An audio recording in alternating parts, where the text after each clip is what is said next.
It's one of my favorite films. I think you can compare it with Pulp Fiction. So you can tell I like political films.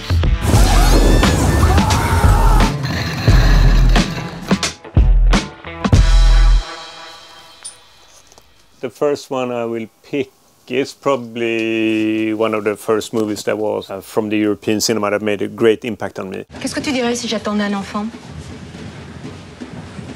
Qu'est-ce que ça veut dire? Je suis enceinte. Because I come from a different kind of background, I started to make ski films. So I was not a cineast from the beginning in my career. In my 20s, between I was 20 and 25, I was traveling around in Europe and filming skiing in the ski resorts and in North America. But then I applied to film school because I got a little tired of being in the ski resort. And on the film school, I met some people that had a big influence on me, and I started to see movies that had a big influence on me. And on the second year on the film school, I saw Code Unknown by Mikael Haneke. It was kind of a shock for me because it was the first time that I met a director that really trusted his audience. And he had a very suspense in his filmmaking.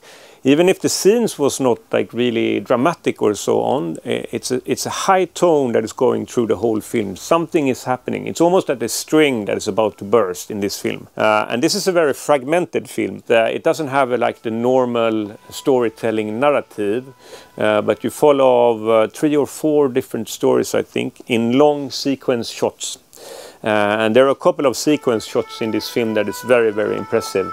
And they are very well choreographed. And there's especially one with Juliette Binoche with 2 young men on the subway or on the metro. So this film was for me something that changed my view on what I wanted to do and what a kind of approach that I wanted to have to the audience. And I think that the first 3 films was very affected by this film. Then after I had watched this film, I of course was watching all of Mikael's movies. What game? I can talk about also Benny's video because he has a certain way of opening the films that is kind of harsh, just approach of his filmmaking, and he always opens the films in a very genius way. Sure? Yes. Okay.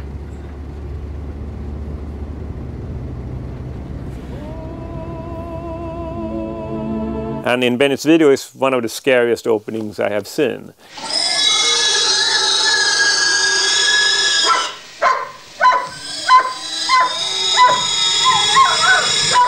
When I was working with the promotion of the square, I went and met him in Vienna, and so it had been fantastic for me, like one of my heroes when I was in film school, and all of a sudden you can call him a colleague instead.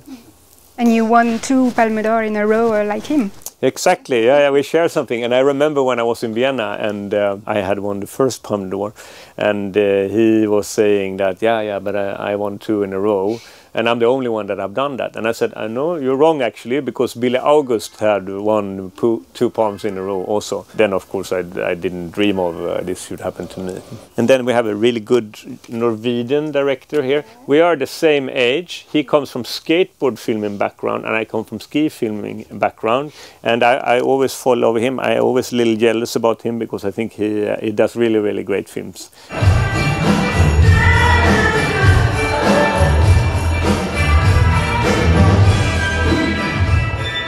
Yes, Parasite. I saw.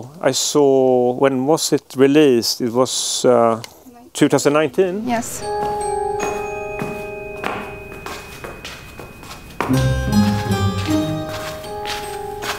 And I was in Cannes, and I was there to finance Triangle of Sadness, and I started to hear a rumor about the film that everybody said was really good. It's one of these films that just have a major breakthrough. Very few directors get to experience something like this. I think you can compare it with Pulp Fiction.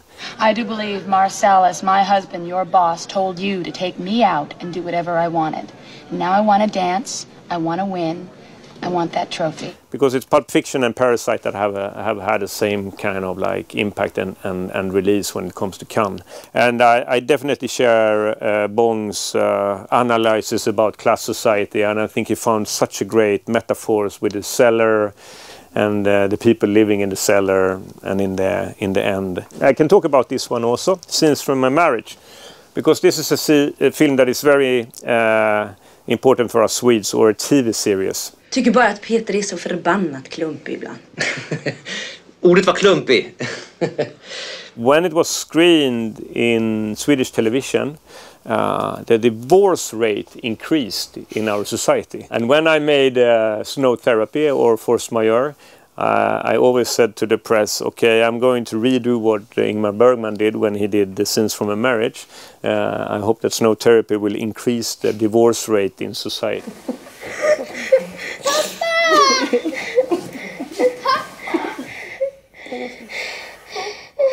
I mean, I think that Lars von Trier always managed with something. His pitch are so strong, so sometimes his film is not stronger than the pitch. But for an example, like when it comes to Dancer in the Dark, when I heard about the film and he said, okay, I'm going to use 99 DV cameras when I'm filming this film, and it's going to be a musical, it's going to be Björk that is playing in it. Just the way that he said, I'm going to shoot the film in this way, made you so curious that you have to see it.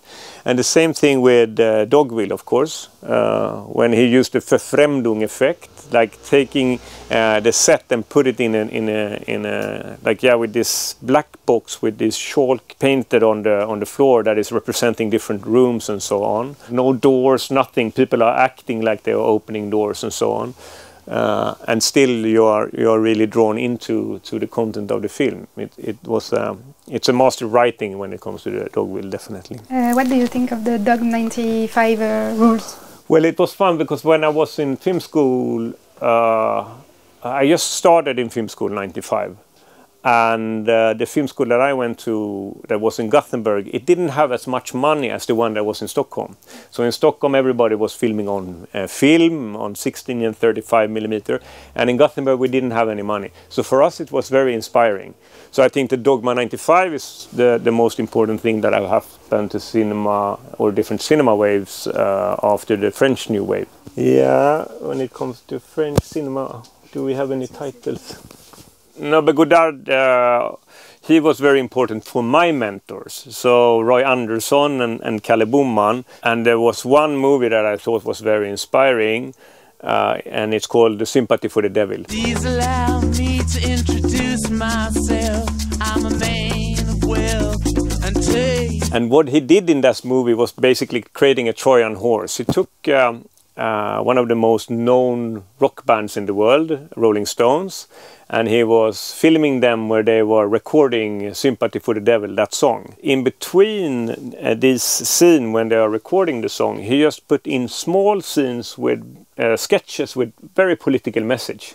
So in order to follow and look at Rolling Stones, you also have to see these very political parts of the film. And I thought it was genius to do it. It's a certain kind of activism, of course, but you bring in the audience and make them get your attention, and when you have their attention, okay, then you can tell them what you are interested in telling them, what you think is important. Well, a new one that I really like is Annette by Leo Carax. I feel scared. Look at me. Comfort me. Hold me tight. Leo Carax is a director that I feel is probably the most visual strong one that we have in the world right now. He always managed to surprise me with his ideas and how he pulls them through. And in this one, it's a playfulness, and at the same time, it's kind of dark drama. It's one of the favorite scenes in this film is when Adam Driver is playing a stand-up comedian and he's doing a performance on the stage. And I will not tell you more than that, but he managed to find a certain kind of unexpected perspective and the unexpected part of that performance that is really, really fantastic. What's your problem? What's your fucking problem? So Lars von Trier had directed a musical, Leo Carax too. Would you like to direct a musical? I would never like to direct a musical, and this is probably the first time I really have loved a musical. It's fun to talk about this film.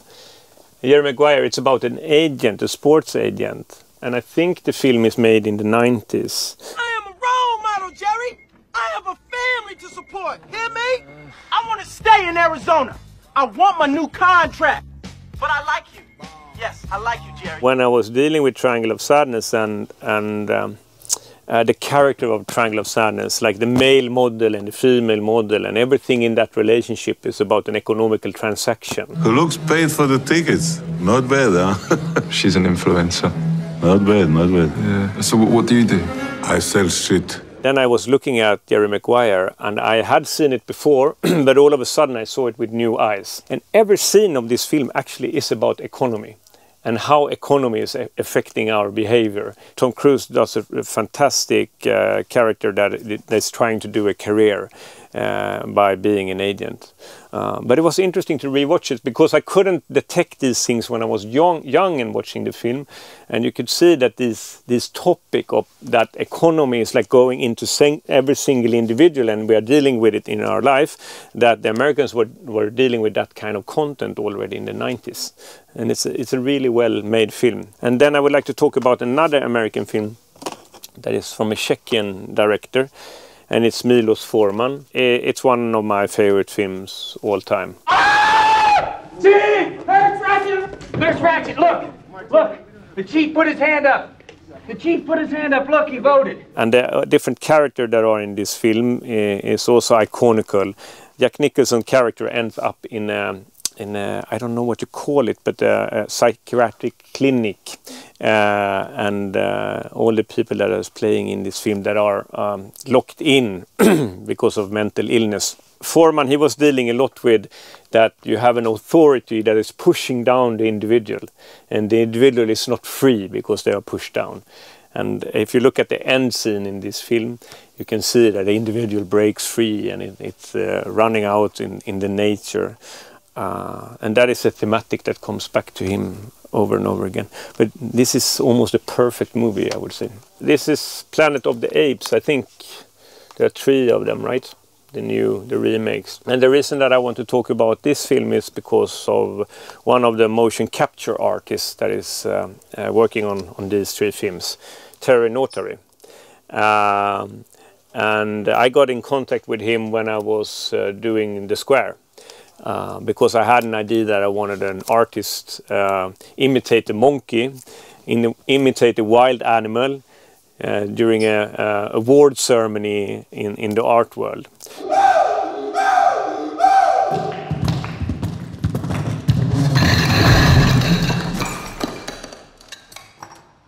I was Googling actor imitating monkey on the internet. And there's a little clip of Terry Notary that is telling how he worked in this film.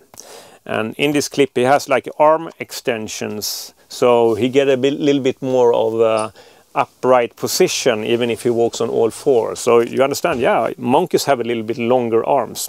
And then he shows different kind of monkeys. He says like, this is the gorilla. And he starts walking, and he walks exactly like a gorilla. He came over to Sweden, and we had 4 days of shooting this scene. And the first day when I was on set and finished that day and I was walking home, I had a feeling, wow, this is going to turn out in a great way. Well, this is a fantastic film. Yeah. It's about a teacher on the countryside of France and the students. Qu'est-ce qu'on dit après 6? Elle a dit Marie, le? Tu te réveilles un petit peu? Oui. Le 7. Le 7. Recompte maintenant. The tenderness it's shot with, and how he follows the different kids in the school and their families and the teacher also, it's very touching. The director, I think, really makes you identify with them and understand what it is to be a kid and going back to that time. So if you have a government that doesn't want to put money into the public school, I think this is a great film to bring up again, to have the discussion about that. So you can tell I like political films, right? Konbini!